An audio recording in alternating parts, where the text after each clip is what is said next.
Hey, welcome back. We are still in Psalms 51. Today we are going to read verses 5 and 6.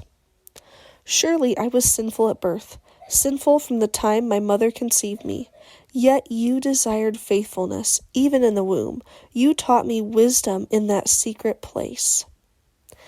So again, we're back with David, and he is, again, just still in that kind of zone, and he's starting to shift out of it.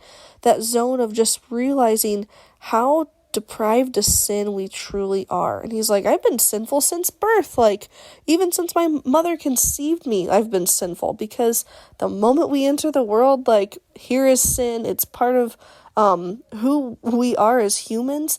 And he's like, hey, like, since the beginning, like, I've been sinful. Like, I realize that, I know that, and God can't be around sin. So, like, judge me as you need to. And then in verse 6, he's starting to shift his perspective. Just like David always does, he's starting to make that change. He says, yet.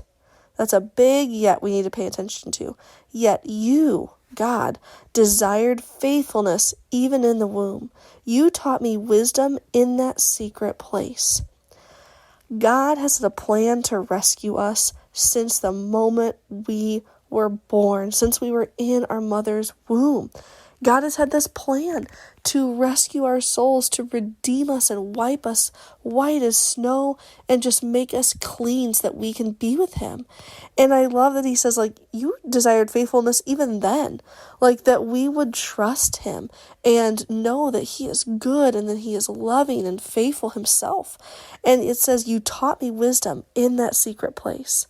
The Lord is with us even before we are born. He is there, and he is whispering to our souls how much he loves us and wants to be with us and wants to redeem us. We don't remember it, but he is always there.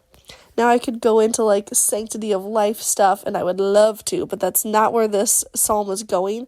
But that's something to remember as well. Like, babies in the womb are loved by God, and they are humans and they are people, and we need to remember that. And God's loving them, and we need to love them even in that secret place. And I love that he uses the word secret place because that's used later on in scripture. Jesus says to go into your rooms and shut the door and like talk to God in that secret place, in the quietness.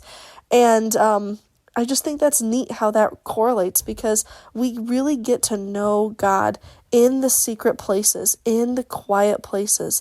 And just like what David's talking about here, we can get to know God better, get to know his faithfulness, have that wisdom poured over us in our secret, quiet place alone with God.